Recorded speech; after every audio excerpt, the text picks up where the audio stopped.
Bonjour.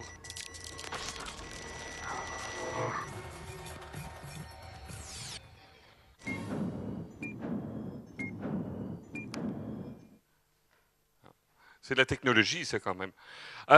Merci de me recevoir ce matin. Vous avez entendu mon ami et collègue Alain Larouche. Il y a un accent petit ici et je parle beaucoup plus vite et rapidement que l'ami Alain. 15 minutes pour parler de la gouvernance des organisations de gestion de destinations touristiques, les offices de tourisme ou les ATR par chez nous au Québec. Plusieurs éléments de réflexion. Un atelier comme celui des rencontres du tourisme institutionnel nous amène à nous questionner sur la place du numérique, sur la place des outils dans nos travaux, dans notre utilisation, dans notre façon de vendre une destination touristique. Mais parfois, on a tendance à oublier que vient outiller cet outil-là, pourquoi il est là, à quel besoin il répond. Et on perd de vue en cours de route trop souvent la personne qui est la raison d'être de notre industrie touristique, qui est le dit touriste en question. Et je vais essayer de questionner, encore une fois, en 15 minutes, quelques-unes des convictions et des certitudes que nous avons qui sont peut-être pas aussi bien ancrées qu'on pourrait le croire. Oups, j'ai accroché le bouton, il ne fallait pas, on recule, oui. Tourisme est avant tout un phénomène social. Le tourisme n'a pas vécu, essentiellement, et j'aime bien dire ça à mes étudiants, de révolution profonde depuis les 50 dernières années. Vous allez dire, mais c'est pas vrai. Le tourisme ne se fait plus comme il se faisait voilà 10 ans, voilà 30 ans, voilà 50 ans. Pourtant, le tourisme répond toujours aux mêmes besoins qui n'ont jamais évolué au cours des derniers siècles. Pour ceux qui avaient l'occasion de vivre le tourisme, c'était essentiellement du besoin de se déplacer, de se recréer, de s'amuser, de se retrouver avec ses proches. Et ces motivations-là, parfaitement intrinsèques, sont toujours présentes aujourd'hui en 2013. Par ailleurs, le tourisme est à la fois la gestion des attentes et la gestion des besoins. Les besoins de base sont essentiellement, encore une fois, les mêmes. Sont ceux de se déplacer, se recréer, se retrouver ses proches. Se retrouver avec ses proches. Ce sont là les besoins du touriste. Ces attentes, par contre, elles pourront diverger. À un certain moment donné, on peut s'attendre à retrouver un lit. Dans certains cas, dans certains types d'expériences, on acceptera qu'il ne soit pas confortable. Dans d'autres, on aura des exigences et des attentes qui seront extrêmement importantes. Dans un palace, par exemple. Et tout ça fait partie de la réflexion de l'organisation de gestion de destination à réfléchir comment nous pouvons outiller, encore une fois, ce visiteur pour répondre à ses attentes, puisque le besoin, généralement, c'est assez bien comblé. La destination est co-construite également par le visiteur par le biais des outils, notamment numériques. Nous avons aidé, les offices de tourisme ont travaillé très fort à développer le numérique et à développer des outils qui rendent quelque part, et c'est le paradoxe, rendent notre visiteur beaucoup plus autonome qu'il ne l'a jamais été. Et puisqu'il est autonome, il n'a plus besoin de nous. Nous travaillons très fort à notre perte comme office de tourisme en faisant en sorte que le visiteur n'ait plus besoin de nous et qu'il ait l'impression qu'il n'a pas besoin de nous. Et donc, à ces égards-là, encore une fois, l'organisation de gestion de destination vise à être la plus effacée possible. Et c'est un peu, encore une fois, un autre paradoxe. Je parlais de la gestion des attentes ici. Vous voyez cet hôtel qui a été construit. C'est l'hôtel à la mode et recherché au Canada, à Terre-Neuve. Terre-Neuve étant, si vous regardez ici, le Québec. On est à l'est, c'est la province, c'est la petite île. Et cet hôtel ici est construit sur une espèce de pic perdu. Pour s'y rendre, ça coûte des milliers de dollars. Et la nuitée la moins chère dans ce bel hôtel, en basse saison, se transige environ à 500 €. Bon, ça vous donne une idée. Comme quoi, la gestion des attentes, contre toute attente, des gens sont prêts à payer très cher pour aller sur un cap rocheux où il n'y a strictement rien à faire, rien à voir, aucun loisir possible si ce n'est que de rien faire. Mais cela répond à des attentes. On ne peut pas censurer les attentes du visiteur. Il y a donc des changements sociaux. Si le tourisme évolue, ce n'est pas parce que les offices de tourisme évoluent, c'est bel et bien parce que la société elle-même est en pleine évolution, en pleine transformation. Et je m'amuse, j'ai déjà présenté à La Rochelle ces 4 éléments-là de Michel Crozier qui nous disait, en 1991, ça fait presque 25 ans, quel visionnaire cet homme, nous disait 4 éléments sur les changements sociaux profonds que nous vivons actuellement. La première, c'est la marche sur la complexité. Scientifique et technologique d'un monde qui est éclaté, capacités d'échange qui sont maintenant illimitées, qui sont devenues telles que seule la coopération entre tous les individus et les groupes concernés peut permettre de la gérer. hein. On dirait qu'il parlait de nous déjà. Deuxième élément qui est extrêmement important, l'accroissement de la liberté individuelle. Elle est irrésistible et elle est liée à cette même complexité. Cette liberté individuelle-là se rapproche de cette volonté-là de notre visiteur que je vous présentais tout à l'heure, qui veut être libre et autonome. Il ne veut pas que nous soyons avec lui. La technologie l'aide à assumer et à accomplir cette autonomie. Troisième élément qu'il lui disait également, c'est que le bouleversement de la logique économique fait partie de ces changements structuraux sociaux extrêmement importants. On parle d'une société industrielle qui était marquée par la rationalisation de la production, donc les usines, hein, le taylorisme à toute fin pratique, à une nouvelle organisation industrielle qui est organisée, qui privilégie l'innovation technologique et l'innovation dans les services. Encore une fois, on dirait que le tourisme a été un terrain de jeu particulièrement fertile à ce niveau-là. Et quatrième élément qu'il nous disait, voilà 25 ans, il y a une médiatisation des rapports humains. Les rapports de pouvoir ne peuvent plus être les mêmes quand s'établit une communication qui est instantanée. Il ne connaissait pas l'iPhone, notre ami Michel Crozier à ce moment-là, mais on dirait qu'il l'avait deviné déjà. Et ces communications instantanées-là, il devient donc impossible de maintenir le secret des décisions et de leur mise en œuvre. Tout le phénomène de transparence qui a été très à la mode, très populaire ces dernières années. Alors, à l'intérieur de tout ça, quels sont les impacts de ces modifications de la société sur le tourisme? Essentiellement, la révolution des médias sociaux, nous disent les savants chercheurs, est avant tout une révolution qui est sociale et non pas technologique. Mais nous n'avons retenu, ou nous retenons bien souvent, et trop souvent et malheureusement, l'aspect technologique. On regarde l'outil, on focus sur l'outil et on pense que l'outil est la forme du changement, alors que la révolution est essentiellement sociale. Donc, la révolution communicationnelle a débuté bien avant l'iPhone. Encore une fois, Crozier, ce qu'il nous dit en 91, il doute, il voit, il décode déjà dans la société, chez nos visiteurs, des comportements et des aspirations que l'iPhone vient seulement concrétiser, mais qui étaient beaucoup plus profonds. Donc, le pouvoir a bel et bien changé de centre de gravité. Est-ce qu'il a changé de centre de gravité? On peut se poser la question. Est-ce que le consommateur, est-ce que le visiteur n'était pas toujours, encore et toujours, celui qui a le plein pouvoir? Des questions à se poser comme office de tourisme.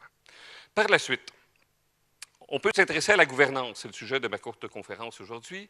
Quelle est la place de la gouvernance? Qu'est-ce que la gouvernance? Terme qu'on emploie à outrance, galvaudé, trop souvent, par chez nous au Québec. C'est un terme qu'on utilise trop souvent. Qu'en est-il de la gouvernance? C'est un ensemble d'outils et de mécanismes concernant la manière de gouverner. Jusque-là, tout va bien. C'est également mettre l'accent sur la multiplicité des acteurs qui gouvernent un territoire et sur les relations entre ces gouvernants qui seront locaux, régionaux ou nationaux et les gouvernés. On trouve souvent, par chez moi au Québec, que l'industrie touristique et l'industrie territoriale ou l'organisation territoriale est très complexe. À chaque fois que je viens en France, je réalise à quel point, quand on se compare, on réalise que le niveau de complexité d'organisation territoriale ici atteint des sommets. C'est assez exceptionnel. Et on a eu un souper, je vois Claude ici, c'est fabuleux. Ces messieurs ici ont utilisé des acronymes que je n'avais jamais entendus. C'est fabuleux. Mais il y a quelque chose là-dedans qui est révélateur de cette organisation sociale-là. Et ça met donc sur cette multiplicité des acteurs, qu'est-ce qui se passe? C'est qu'on est passé d'une centralisation à une décentralisation. On a surmultiplié les niveaux et les relations entre les niveaux de gestion locaux, nationaux et régionaux. Qu'en est-il, encore une fois, de notre visiteur à l'intérieur de tout ça? Parce qu'on le perd de vue en cours de route. Les structures, encore une fois, viennent occulter la réalité de notre visiteur. Le tourisme ne répond pas à une logique de service aux citoyens. Dans nos efforts de régionalisation et de développer des offices de tourisme à différents niveaux, on a peut-être perdu de vue en cours de route que le tourisme, mais le touriste, ne répondent pas à une logique de service aux citoyens. Les structures d'aide à l'entreprise ne visent pas essentiellement notre consommateur final, qui est le touriste. Le touriste n'est ni gouvernant, ni gouverné. Il échappe à nos structures, il échappe à notre rationalisation. Et on traîne avec nous, malheureusement, et c'est vrai également au Québec, un modèle de valorisation du tourisme depuis des décennies. L'office de tourisme serait, dans cette logique-là, à toute fin pratique, une espèce d'intermédiaire entre le visiteur et le territoire. Territoire incluant les gouvernants et les gouvernés.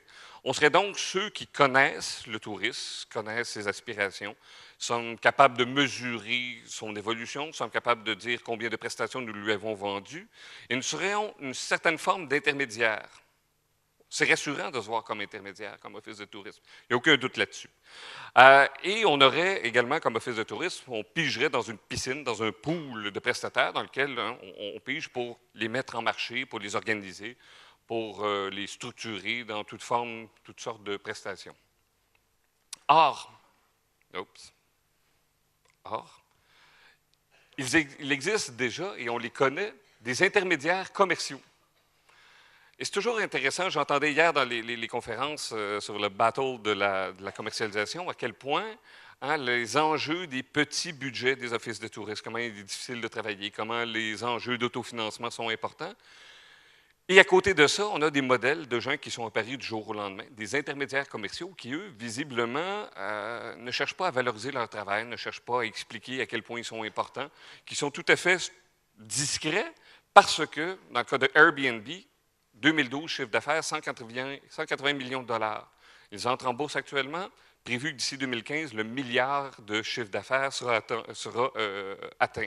TripAdvisor, la première et plus grande communauté sociale au monde, qui était en tourisme en plus, qu'est-ce que c'est bon pour nous, c'est bon pour le moral, tout ça. Bien, cette communauté-là, maintenant, qui a été achetée par Expedia, revendue par Expedia en 2011, a un chiffre d'affaires de 762 millions de dollars. Priceline, qui possède Bookings.com, 5,2 milliards de dollars, TUI, 18,3 milliards.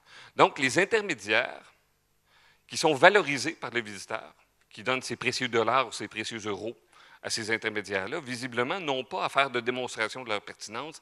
Elle est évidente. Si on a autant besoin de démontrer notre pertinence, c'est peut-être que nous avons nous-mêmes un doute sur cette même pertinence-là. Et donc, pour légitimer son action, l'OGD cherche et tente d'expliquer dans la réalité ce qu'elle désire y voir et y trouver. Je vous l'ai dit, la maîtrise d'un langage qui est particulier. Et quand on veut, à ce point-là, maîtriser le langage, on est peut-être en train de faire la chose suivante. La danse de la pluie. Le processus de la danse de la pluie était facile. Essentiellement, les Cherokees dansaient pour faire en sorte que les dieux fassent et les esprits fassent tomber la pluie et que, essentiellement, on arrose les champs et on soit heureux. Y a-t-il vraiment un rapport entre la danse et le fait qu'il pleuvait ou pas? Je crois qu'il n'y en a pas. Objectivement, je pense que le cartésien en moi doute du fait qu'il y avait réellement un rapport. Pourtant, c'est assez beau à voir, c'est assez exceptionnel. On explique que pour un résultat donné, on fait ce rituel-là ici. Bien, les offices de tourisme font un peu la même chose. On a développé un langage spécialisé. On a des rituels. On réinterprète les résultats. Si la saison était bonne, c'est que l'office de tourisme a fait un excellent travail. On est exactement dans cette logique-là. Donc, le spectacle qui est donné aux élus ébahis, c'est ce que nous faisons, essentiellement. Les nouvelles technologies sont rendues des nouveaux rites incantatoires. Voilà. On maîtrise l'iPhone. Nous, on est des animateurs numériques de territoire. On sait ce qui se passe et nous, on contrôle. Nous sommes en interface avec le visiteur. Et la présence des touristes, donc, comme confirmation de la validité de l'approche. Vous voyez, nous sommes essentiels. Il y a sur le territoire des touristes, donc, ceci explique cela. Mais c'est ennuyeux tout ça, parce qu'évidemment, on comprend qu'il y a des limites de ce modèle à toute fin pratique. Donc, on a également fait autre chose comme office de tourisme. On a intégré le langage des sciences de la gestion à l'intérieur de tout ça. Et on s'est mis à parler de marketing de consommation, on s'est mis à parler d'offres et de demandes, on s'est parlé donc d'inventaire, on met en inventaire, est-ce qu'on a dans la base de données de l'inventaire? On a, encore une fois, dans une logique un peu de danse de pluie, professionnalisé les termes et notre action pour, encore une fois, tenter de nous légitimer, ce qui est normal, là, je le dis, le contraire serait étonnant. Mais également, ce qui pose problème, si, d'une part, encore une fois, le tourisme n'est ni gouverné ni gouvernant, on s'est créé, et les offices de tourisme n'y échappent pas, on s'est créé en réseau. Et la logique du réseau, même celui-là, on a ça au Québec, le réseau de l'accueil, le réseau des ATR, la fédération de ceci, la fédération de cela. Nous partageons un métier, nous partageons des façons de faire, mais nous ne partageons pas le touriste. Nous ne sommes pas des intermédiaires. Nous n'avons pas de contrôle sur le visiteur. Nous n'avons aucun contrôle sur celui-ci, sur sa façon d'être, et nous ne les partageons pas à l'intérieur du réseau. On n'a pas un inventaire en début d'année qu'on se partage à travers les différents territoires.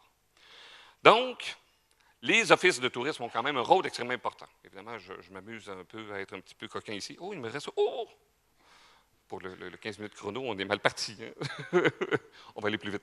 Donc, on a hérité de certains des aspects, je dirais, orphelins du marketing des territoires. Dans cette gouvernance-là, nous avons hérité à la fois de la publicité et de l'accueil de l'information destinée aux visiteurs. Hein, nous sommes seuls en piste, les OGD, avec les pouvoirs publics et les prestataires qui étaient confiants. Et plus ils étaient éloignés, plus l'Office de tourisme était heureux. Je parle des élus en particulier. Et donc, tout ça a amené une certaine forme de conflit entre le rôle d'agence et le rôle d'association de membres. Et ce conflit-là n'est pas réglé. C'est vrai en Amérique du Nord, c'est vrai en Europe. Nous sommes des associations de membres, pourtant le membership représente très peu du chiffre d'affaires de nos structures. Nous étions les délégués de l'organisation territoriale. Or, les organisations territoriales, évidemment, commencent à re-questionner ce que sont les offices de tourisme et la structure du tourisme. Pourquoi? Parce qu'on n'a peut-être pas développé le langage, on n'a peut-être pas développé les métriques, les indications comme quoi l'office de tourisme est un incontournable, réellement. Comme un TripAdvisor capable de mettre son chiffre d'affaires sur la table en disant « voici ce que je suis », est-ce que nous sommes capables de le faire? Et ça pose des questions. Donc, quelle est la solution? Au Moyen Âge et par la suite, on avait une solution à tous les problèmes de santé. Hein? On souffre, vous avez la goutte, vous avez une otite, la saignée. Eh bien, nous, on a eu à peu près le même réflexe dans les offices de tourisme. Solution facile, plus de fric. Oups, le monsieur ici va me lancer son iPad. Plus de fric. Ou sinon, si vous n'avez pas plus de fric, bien écoutez, cessez de couper nos budgets. Et ce qu'on a dit, bien écoutez, si on n'a pas plus de fric et si on n'a pas plus de budget, bien peut-être qu'on pourra faire plus de technologie. Et j'ai entendu hier à peu près tous les intervenants dire la chose suivante. Comme on n'a pas beaucoup de fric, on a eu des solutions technologiques. Est-ce que c'est la solution à tout? Ça pose des questions. Essentiellement, on a besoin d'un nouveau modèle, et je termine là-dessus. Il faut maîtriser et valoriser la singularité de la destination. De tous les éléments pertinents que j'ai entendus hier, l'idée que chaque territoire est différent, avec des attributs différents, une certaine forme de singularité sur chacun de ces territoires-là est le mot le plus important, le concept le plus important. Il n'y a pas un territoire, il n'y a pas une solution, il n'y a pas une recette toute faite qui répondra à tous les besoins de tous les territoires. Il faut animer à une échelle qui sera plus large que le numérique, ce même territoire-là. Ce que nous avons développé comme office de tourisme au niveau du numérique devrait s'appliquer de façon plus large dans toutes les interventions, comme agence, à mon avis, de développement économique, même davantage que d'une agence technologique. Il faut établir des métriques de l'activité des OGD. J'étais ici en juin à La Rochelle quand on a appris la disparition annoncée et inéluctable du CRT du Poitou-Charentes. C'était un choc pour moi. Ça a été un choc énorme de découvrir que des structures importantes comme ça peuvent, pour des raisons qui étaient prévisibles, disparaître. Il faut assumer également un leadership de destination au sein de la gouvernance territoriale. Cette compétence-là, au-delà du langage, au-delà de la danse de la pluie, cette compétence-là dans la compréhension des mouvements de foule de visiteurs doit avoir une réelle importance, doit être réaffirmée sans aucun doute. Il faut ajouter de la valeur, l'éthique, la pertinence, la structuration. Quels sont les problèmes que nous avons avec les bookings de ce monde? Pourquoi il y a des fair bookings qui apparaissent par la suite? Cette notion-là d'éthique nécessaire, d'authenticité et de valeur du territoire doivent être préservées et l'Office de tourisme a un rôle à jouer là-dessus. Cette idée de certification face aux clients, de la réassurance, réduire l'incertitude, ça a une valeur réelle et ça doit être, encore une fois, faire partie du nouveau modèle. Et il faut favoriser l'autonomie technologique des prestataires. C'est une chose de la maîtriser, encore une fois. Il faut qu'on devienne invisible pour notre visiteur. Il faut qu'on devienne inutile pour nos prestataires à terme, de point de vue technologique. Voilà ce que j'avais à dire en 15 minutes chrono.